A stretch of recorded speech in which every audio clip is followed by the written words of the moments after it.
المرسلين يا حبيب الله رسول الله إمام المرسلين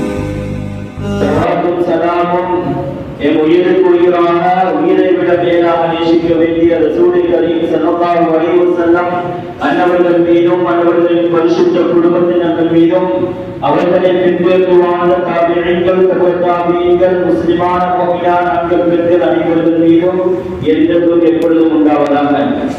கண்ணியமான அல்லாஹ்வின் நல்லடியார்களே, நாமெல்லாம் ஒரு சிறப்பான இரவில் லைலத்துல் ஜும்ஆ என்று சொல்லக்கூடிய சையதுல் ஐயாம் நாட்களுக்கெல்லாம் சிறந்த நாளாக இருக்கக்கூடிய லைலத்துல் ஜும்ஆ ஜும்ஆவுடைய இரவிலே வீட்டிருக்கின்றோம். அதிகமாக எங்களால் முடிந்த அளவு ஸல்லல்லாஹு அலைஹி வஸல்லம் அவர்கள் மீது இந்த இரவில் ஸலவாத்தும் ஸலாமும் சொல்லிக் கொள்வோமாக. கண்ணியமான அல்லாஹ்வின் நல்லடியார்களே, நாமெல்லாம் ஒரு சிறப்பான மாதத்தை முன்னோக்கி கொண்டிருக்கின்றோம்.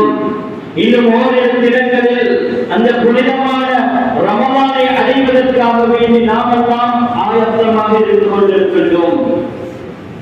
ஒரு அமலை நாங்கள் செய்வதற்கு முன்னால், எந்த அமலாக இருந்தாலும் அந்த அமலை செய்வதற்கு முன்னால் அதை பற்றிய விவரத்தை கொஞ்சம் அறிந்திருக்க வேண்டும். கண்ணியமான அல்லாஹ்வின் நல்லடியார்களே, ரமலானுடைய சட்டதிட்டங்களை பேச போனால் நேரம் இடம் கொடுக்காது. அந்த அளவுக்கு நிறைய விடயங்கள் இருந்து கொண்டிருக்கின்றது.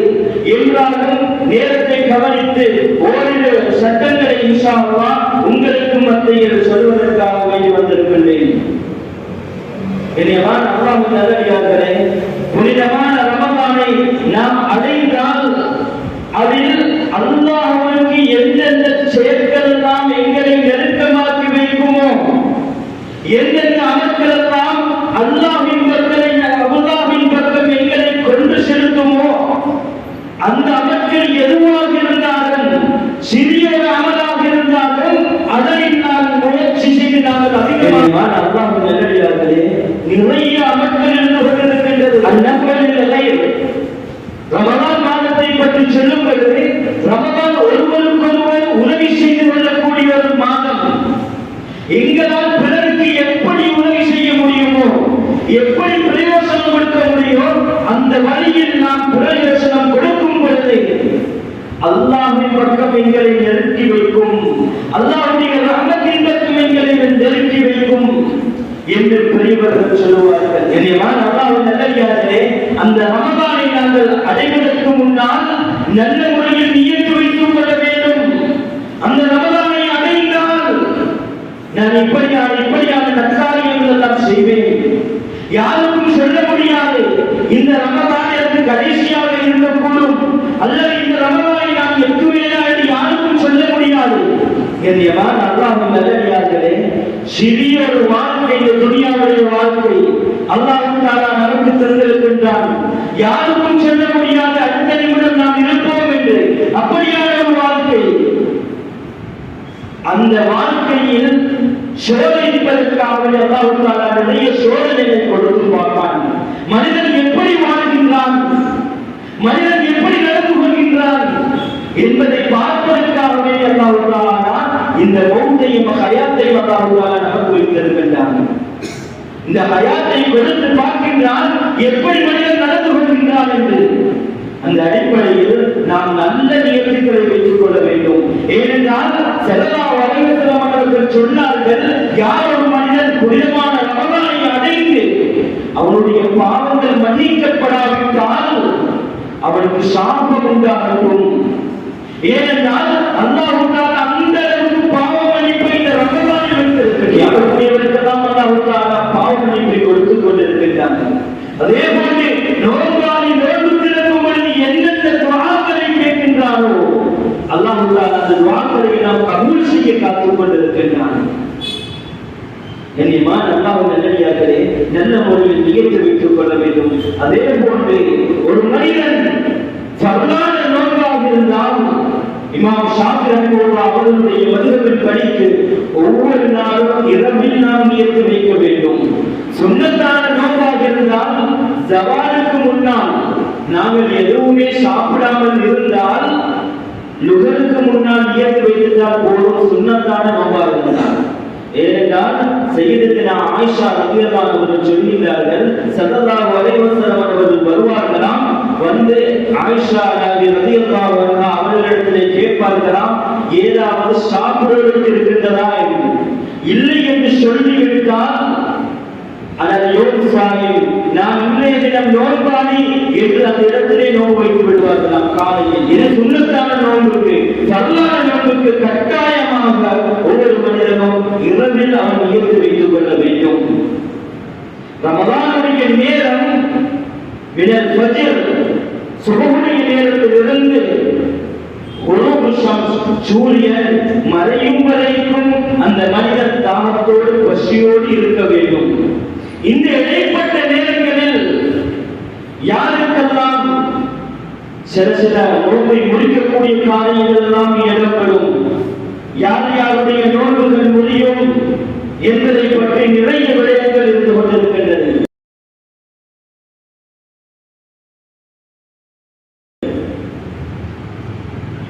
ஒரு மனிதனுடைய திறந்த ஓட்டையினால் தண்ணீர் நுழைந்து விட்டால், திறந்த ஓட்டை என்னும் பொழுது வாயால் மாத்திரம் கிடையாது.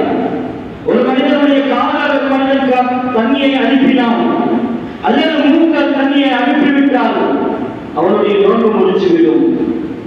அதனால் தான் அவர் குளித்து விட்டால் அதிகமாக காதுக்குள் ஏறாதவரை போட்டு அதனுடைய ஓட்டையின் பக்கம் அனுப்பிவிட்டால் எங்களுடைய நோன்பு முடிந்துவிடும்.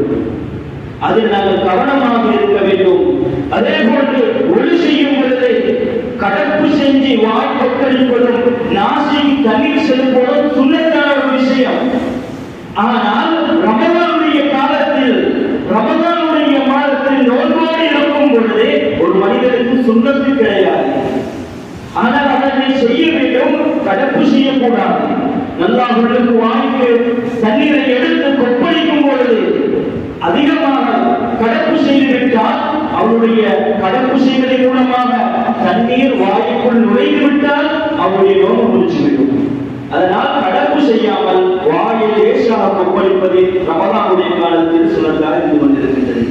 அதே போன்று ஒரு மனிதனுக்கு வாந்தி வருவது, வேண்டுமென்றே வாந்தியை எடுத்து விட்டால் அவனுடைய நோன்பு முடிச்சுவிடும். நோன்புடைய காலம் அவனுக்கு அறியாமலே அவனுடைய வேண்டுமில்லா என்று இல்லாமல் சுயவிருப்பம் இல்லாமல் அவனுக்கு வாந்தி வந்துவிட்டால் நோன்பு முடியாது. அவனுக்கு நோன்பை அதிலிருந்து தொடர்ந்து கொள்ளலாம். இன்னும் சிலர்கள் ஊசி போட வேண்டும், ரமதானுடைய நோன்பை நோற்றுக்கொண்டு ஊசியை போடலாமா என்று கேட்டால் இமாம் அவர்கள் சொல்கிறார்கள், ஊசி போடுவது பிரச்சனை இல்லை. ஏனென்றால் அதில் உணவாக உண்ணக்கூடிய ஒரு விடயம் இல்லை என்பதால். ஆனால் சேராக இருக்கும் பொழுது அதனால் நோன்பு முடிச்சுவிடும். ஏனென்றால் ஒரு மனிதனுக்கு ஒரு பசிக்காக வேண்டி, உஜாவுக்காக வேண்டி அது ஏற்படுத்தக்கூடியது இல்லாமல் மனதிற்காக வேண்டி ஒருவருக்கு ஊசி போடுவதன் மூலமாக அவருடைய நோன்பு முடியாது என்பதை இமாம் அவர்கள் சொல்கிறார்கள். அடுத்ததாக ஒரு மனிதன் நோயாளியாக இருக்கின்றார், லேசான நோய். இன்னொருவர் பிரயாணம் போகிறார், நீண்ட பிரயாணம், அல்லது நோயாக இருக்கிறார். இவங்க ரெண்டு பேருக்கும் மார்க்கத்தில் நோன்பை விடுவதற்கு கூடும். நோன்பை விட்டால் கதா செய்ய வேண்டும், வேறொரு நாள் அந்த நோன்பை பிடிக்க வேண்டும். இவருக்கு லேசான நோய், ஆனால் அவங்க ரெண்டு பேருக்கும் நோன்பை பிடிச்சோ வேணும், அவங்கள விருப்பம். அவங்களுக்கு கஷ்டமாக இருந்தால் நோன்பை விட்டுடலாம் நோயாளி. அதே போன்று பிரயாணம், நீண்ட பிரயாணம், கஷ்டமாக இருந்து நோன்பு பிடிக்கிறது, மார்க்கத்தில் கூடும் அவனை நோன்பை விட்டுவிட்டு வேறொரு தினத்தில் நோன்பை பிடிப்பது, கலா செய்வது. அடுத்ததாக இன்னும் ரெண்டு பேர் இருக்கிறது. எப்படி என்றால், ஒரு நோயாளி, இந்த நோயாளி எப்படி என்றால் அவருக்கு குணமடைவது யாராலும் சொல்ல முடியாது. இந்த மனிதன் குணமடைவாரான்னு கேட்டால் யாராலும் சொல்ல முடியாது. அந்த அளவுக்கு நோய், ஒன்றோ வயது முறிஞ்சி நோய் இருக்கலாம், அல்லது இளம் காலத்திலே நோய்கள் வந்திருக்கின்றது. அதனை எத்தனை வைத்தியர்கள் கைவிட்டுட்டார்கள். எப்பொழுதும் அவர்கள் மறந்து பாவித்துக் கொண்டு இருக்கணும். இப்படியான ஒரு நோயாளி, இன்னொரு மனிதன் வயது முறிஞ்சி, அவருக்கு நோய் பிடிச்ச கஷ்டம், அவருக்கு நோய் தாங்கிக்கிறதுக்கு ஏறாது. அந்த அளவுக்கு கஷ்டம் வயது முடிஞ்சிட்டு. இந்த 2 பேருக்கும் மார்க்கம் சொல்றது அவர்களுக்கு நோன்பு வாஜிப் இல்லை. இவர்கள் ஒவ்வொரு நாளைக்கும் ஒவ்வொரு முத்து மிஸ்கீன்களுக்கு உணவு கொடுக்கணும். ஒவ்வொரு முத்து என்றால் 600 கிராம். ஒவ்வொரு நாளும் 600 கிராம் ஏழைகளுக்கு கொடுக்க வேண்டும். 30 நாளுக்கும் 600 கொடுக்க வேண்டும். இது நோயாளிக்கும் அதே போல வயது முடிஞ்சு. எந்த நோயாளி என்றால் அவருக்கு சிஃபா இல்ல, குணமடையாத நோயாளி. குணமடைய லேசான நோயாளி என்றால் அவர் கட்டாயமாக நோக கலா செய்யணும். நல்லா நான் விளையப்படணும். அடுத்தது இன்னும் 2 பேர் இருக்கிறார்கள். ஒன்று ஹாமில், கர்ப்பிணி பெண்கள், பிள்ளையை சுமந்திருக்கின்ற பெண்கள், அல்லது பால் ஊற்றக்கூடிய தாய்மார்கள். இவர்களுக்கு தனி சட்டம் இருக்கின்றது. இவர்கள் நோன்பை விடுகிறார்கள். நோன்பை விடும் பொழுது அவர்களுடைய பிள்ளைக்காக வேண்டி பயந்து நோன்பை விட்டால், வயிற்றிலே சுமந்திருக்கக்கூடிய பெண் அந்த தாய் என்னுடைய பிள்ளைக்கு ஏதாவது ஆகிவிடுமோ என்ற நியத்தோடு நோன்பை விட்டால், அல்லது பால் கொடுக்கக்கூடிய தாய் என்னுடைய குழந்தைக்கு நான் பால் கொடுப்பதனால் ஏதாவது நான் நோன்பு பிடிப்பதனால் ஏதாவது நடந்து விடுமோ என்று பயந்து நோன்பு விட்டால் அவர்கள் நோன்பை கலாவும் செய்யணும். ஒவ்வொரு நாளைக்கும் முத்து 600 உணவு ஏழைகளுக்கு கொடுக்க வேண்டும். அவர்களுடைய பிள்ளைகளின் மீது பயந்தார். இல்லை, இவர்கள் நோன்பு விடுகின்றார்கள், எனக்கு எந்தியாவது நடந்துடும், நான் நோன்பு பிடிக்கிறதுக்காக எனக்கு எந்தியாவது நடந்துடும், என்னுடைய உடம்புக்கு கஷ்டமாகிடும். பிள்ளையை சுமந்திருக்கின்ற தாய் நினைக்கிறார், நான் நோன்பு பிடிக்கிறதால எனக்கு எந்தியாவது நடந்துடும் என்று நோன்பு விட்டார். அவர்கள் மேல பயந்து நோன்பு விட்டால் அவர்களுக்கு கதா மட்டும்தான் வாய்ச்சிது. அந்த நோன்பு வேறு நாளைக்கு தான் பிடிக்கணும். அந்த பிள்ளைக்கும் சேர்ந்து பிள்ளைக்கு பயந்தால்தான் இவர்கள் கதாவும் செய்ய வேண்டும். அதே போன்று முற்று ஒவ்வொரு நாளும் 600 அவர்கள் உணவளிக்கவும் வேண்டும். அடுத்ததாக இன்னொரு மனிதனுக்கு ரமலானுடைய அந்த இடைப்பட்ட காலங்களில் ஃபஜ்ருடைய நேரத்திலிருந்து மகரிபுக்குள்ள நேரத்தில் ஒரு மனிதனுக்கு பைத்தியம் வருது, பைத்தியம் ஏற்படுது. ஒரு நிமிஷம் ஏற்பட்டாலும் சரி அவருடைய நோவு முறிச்சிடும். நல்லா இருந்த மனிதர் திடீரென்று ஒரு பைத்தியம் அவருக்கு வந்துவிட்டால் வந்துட்டு திரும்ப சரியாகிட்டு அப்படி என்றாலும் நோவு முறிச்சிடும். இன்னொரு மனிதர் அவர் எப்படி என்றால் மயங்கி விட்டாரு. சகஜ சாப்பாட்டை தின்னுட்டு மயங்கினவர் மகனுடைய நேரத்தில் தான் அவர் எழுதுகிறார். இப்படி எழுதினால் அவர்கள் நோவு முறிச்சிடும். அந்த மயக்கத்தில் இருந்தவர் பகல்ல கொஞ்சம் எழுதினாரு, எழுதி தெளிவு அணிஞ்சிட்டு திரும்ப தூங்கினாருன்னா பிரச்சனை இல்லை, அவர்கள் நோக்க முடியாது. உள்ளா சுகத்திலிருந்து மகள் போனதாலும் மயக்கீங்கன்னு சொல்லிட்டா அவர்கள் அதே சொல்லு மறதியாக நாங்கள் உணவு அதிகமாக தின்று விட்டார். மறந்துட்ட நோக்கம் நீந்தே மறந்து விட்டது. சிலாக்க சுண்ணத்து நோக்கு பிடிச்சா நோக்குடைய காரணம் தானே என்று ஏதாவது இடங்களில் சாப்பாடு கூப்பிட்டா தின்றுவாங்க. அதிகமாக தின்றார் அல்லது ரமலானுடைய காலத்தில் நோன்பதியத்தை மறந்து அவர் சாப்பிட்டாரு என்றால் எப்ப அவருக்கு ஞாபகம் வருதோ அத்தோடு அவர் நிப்பாட்டி கொண்டால் அவருடைய நோக்க முடியாது. இல்ல நம்ம அரவாசி திட்டத்தினால இதே தின்னுடுவோம் அவர் தொடர்ந்து சாப்பாட்டை ஞாபகம் வந்ததை பின்னாலேயோ அவருடைய நோக்கம் முடிச்சிடும். அதே போல அவருடைய இறுதியாக இருக்கக்கூடாது, சுய விருப்பம் இருக்கக்கூடாது. ஒரு மனிதன் இவரை பலாத்காரமாக வற்புறுத்தினால் ஏதோ ஒரு இடத்துக்கு போகும் பொழுது அந்நியர்களாக நீ நோக்கை விடாவிட்டால் அவனை கொண்டு விடுவேன் என்று ஏதாவது வற்புறுத்தினால் கட்டாயமாக நோக்கை விடத்தான் வேண்டிய ஒரு நிலைமை ஏற்பட்டால் அந்த மனிதனுக்கு இப்படி அவருடைய சுய விருப்பம் இல்லாமல் வெறுப்போட இந்த இப்படியான ஒரு இடத்திலிருந்து பாதுகாத்து வர வேண்டும் என்பதற்காக வேண்டிய நோக்கை விட்டால் நோக்க முடியாது. அந்த மனிதன் நோக்கை விடக்கூடிய நேரத்தில் அவனுக்கு கொஞ்சம் சரி ஒரு ஆசையோடு வந்தால் இப்படி வற்புறுத்துறான் தானே நாங்கள் நோக்க விட்டோம் சாப்பிடுவோம் அப்படி ஒரு ஆசையோடு வந்து சாப்பிட்டால் அவருடைய நோக்கம் முடிச்சிடும். இல்ல வற்புறுத்தியதுக்காக வேண்டித்தான் சாப்பிட்டான் அப்படின்னா அவனுடைய முடியாது அவனுக்கு கொள்ளலாம். நோக்கில வந்த மனிதன் எண்ணெய் வைப்பது தலைக்கு அல்லது இத்திகால் சிறுமாக்களை போடுவது இது பிரச்சனை இல்லை. மாமாக்கள் செல்கிறார்கள், இதன் மூலமாக நோக்க முடியாது. அதே போல குர்பானி தனி பாதையால் நடந்து செல்லும் பொழுது சில வேளைகள் தூசிகள் வந்து வாயுக்குள் போய்விடும். இப்படி சென்றாலும் கூட அவருடைய நோக்க முடியாது என்பதை மாமாக்கள் சொல்வார்கள். இப்படி நிறைய சட்டங்கள் இருந்து கொண்டிருக்கிறது.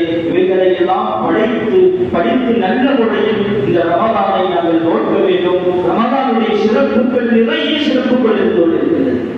யார் ஒரு மனிதன் நோயாளியை அல்லது நோய்க்கு பிடிப்பதற்காக இருக்கின்றவர்களை கண்ணியப்படுத்துகின்றார்கள். அவர்கள் நோய்க்கு பிடிப்பதற்காக உரிய சாமான்களை கொடுக்கின்றார்கள் அல்லது நோயை திறப்பதற்காக வைக்கின்றார்கள் என்றால் ஸல்லல்லாஹு அலைஹி வஸல்லம் அவர்கள் சொல்கிறார்கள், நாளை கியாமத் நாளையில் அவர்கள் என்னுடைய ஹௌதுல் கௌசரில் இருந்து அவர்கள் நீர் அருந்துவார்கள். அந்த நீர் எப்படிப்பட்ட நீர் என்றால், நாளை கியாமத் நாளை பற்றி சொல்லணுமா? எங்களுடைய சூரியன் எங்களுடைய தலைக்கு மேலால் இருக்கக்கூடிய நாள், ஒவ்வொரு மனிதனும் வியர்வையால் தத்தளித்துக் கொண்டிருக்கக்கூடிய நாள். எந்த அளவுக்கு மனிதர்கள் பாவங்கள் செய்திருக்கின்றார்களோ அந்த அளவுக்கு அவர்கள் வியர்வையினால் கொடூரமான கஷ்டமாக இருந்து கொண்டிருக்கக்கூடிய நாள் தான் அந்த நாள். நபிமார்கள் கூட சொல்லுவார்கள், யா நஃப்ஸி யா நஃப்ஸி, என்னுடைய ஆத்மாவை என்னுடைய ஆத்மாவை. தன்னுடைய பெற்றோர்கள் தந்தைமார்கள் ஒவ்வொருவர்களும் பிரிந்து சொல்வார்கள், யௌம யஃபிருல் மர்உ மின் அஹீ வ உம்மிஹி வ அபீஹி. ஒவ்வொரு மனிதர்களும் எனக்கு ஏற்பட்ட விஷயமே என்று சென்று கொண்டிருக்கக்கூடிய நேரம் தான் அந்த மனுஷனுடைய நேரம். அந்த நேரத்தில் சத்தரித்துக் கொண்டிருக்கும் பொழுது யாரெல்லாம் நோக்காளி கொள்கை செய்தார்களோ, யாரெல்லாம் நோன்பு திறப்பதற்காக ஏற்பாடு செய்தார்களோ, நோன்பு திறக்க வைத்தார்களோ, நோன்பாளியை கண்ணியப்படுத்தினார்களோ, அவர்கள் நோன்பாளை திறப்பதற்காக வேண்டி நோன்பு பிடிப்பதற்காக வேண்டி ஏற்பாடுகளை செய்து கொடுத்தார்களோ, எத்தனை பேர்கள் கஷ்டத்தில் இருக்கின்றார்கள், நோன்பு பிடிப்பதற்கும் கஷ்டத்தில் இருக்கின்றார்கள். அல்ஹம்துலில்லாஹ், எங்களுடைய ஊரில் அதிகமானவர்கள் கொடுத்துக் கொண்டிருக்கிறார்கள். அல்லாஹ் அவர்களுக்கு அந்த பாக்கியத்தை கொடுப்பான். என்ன பாக்கியம்? ஸல்லல்லாஹு அலைஹி வஸல்லம் அவர்களுடைய ஹௌதுல் கௌசரில் அவர்கள் நீர் அருந்துவார்கள். நீர் அருந்திவிட்டால் சுவர்க்கம் நுழையும் வரைக்கும் அவருக்கு தாகம் ஏற்படாது. எவ்வளவு பாக்கியம்! அந்த அளவுக்கு கஷ்டமாக இருக்கக்கூடிய நேரத்தில் தாகத்தில் இருக்கும் பொழுது எங்களுக்கு அதிகார தாகம் முடியாது. இப்படியாக இருக்கும் பொழுது அந்த தண்ணீர் கிடைக்காது. கண்ணியமான அல்லாஹ்வின் நல்லடியார்களே, இந்த துனியாவிலே எங்களுக்கு தாகம் வந்தால் எவ்வளவு கஷ்டம். ஆகிராவுடைய அதுவும் மனுஷர்களுடைய நேரத்தில் தாகம் வேண்டியது, வெயில் வேண்டியது எவ்வளவு கஷ்டமாக இருக்கக்கூடிய நேரம். அந்த நேரத்தில் அல்லாஹ் தஆலா அந்த நீரை தந்தான். எங்களுக்கு அதற்கு பின்னால் தாகமே வராது. எதுவரைக்கும் சுவர்க்கம் நுழையும் வரைக்கும் ஸல்லல்லாஹு அலைஹி வஸல்லம் அவர்கள் சொல்கிறார்கள். அந்த பாக்கியத்தை நம் அனைவருக்கும் தந்தல் புரிவாயாக. யா அல்லாஹ், எங்களை சார்ந்தவர்களுக்கு அந்த பாக்கியத்தை கொடுத்து விடுவாயாக. யா அல்லாஹ், நோயாளியை கண்ணியப்படுத்தக்கூடிய மக்கள் மீது எங்களை ஆக்கியவர்கள். எங்களால் முடிந்த உதவிகளை அந்த நோயாளிகளுக்கு செய்து அந்த பாக்கியத்தை பெற்றவர்கள் மீது எங்களை ஆக்கி விடுவாயாக. யா அல்லாஹ், எங்களுடைய அனைத்து பாவங்களை மன்னித்து விடுவாயாக. யா அல்லாஹ், எங்களுடைய பெற்றோர்களுடைய பாவங்களை மன்னித்து விடுவாயாக. யா அல்லாஹ், அந்த பெற்றோர்கள் யாரெல்லாம் கபருடைய வாழ்க்கையை வாழ்ந்து கொண்டிருக்கிறார்களோ அவருடைய கபர்களை சுவர்க்கத்தின் பூஞ்சோலையாக ஆக்கி விடுவாயாக. யா அல்லாஹ், அவர்களுடைய கபர்களை அருள் நிறைந்த கபராக மாற்றி விடுவாயாக. யா அல்லாஹ், யார் யாருடைய பெற்றோர்களால் ஹயாத்தோடு வாழ்ந்து கொண்டிருக்கிறார்களோ அவர்களுக்கு நோயற்ற வாழ்வை, நீளமான ஹயாத்தை கொடுத்து விடுவாயாக. யா அல்லாஹ், அவர்களை ஆரோக்கியமான சிறந்தான வாழ்க்கையை கொடுத்து விடுவாயாக. யா அல்லாஹ், என்னுடைய சகல விதமான பாவங்களை மன்னித்து விடுவாயாக. யா அல்லாஹ், எங்களிலும் யார் யாரெல்லாம் நோய் வைக்கப்பட்டிருக்கிறார்களோ அவர்களுடைய நோய்களை குணப்படுத்தி விடுவாயாக. யா அல்லாஹ், கொடூரமான நோய்களை விட்டு நம் அனைவரையும் பாதுகாத்து விடுவாயாக. யா அல்லாஹ், இந்த லைலத்துல் ஜும்ஆவுடைய இரவில் அனைவரும் பாவங்களை மன்னித்துக் கொண்டிருக்கின்றாய். யா அல்லாஹ், அந்த கூட்டத்தில் நம் அனைவரும்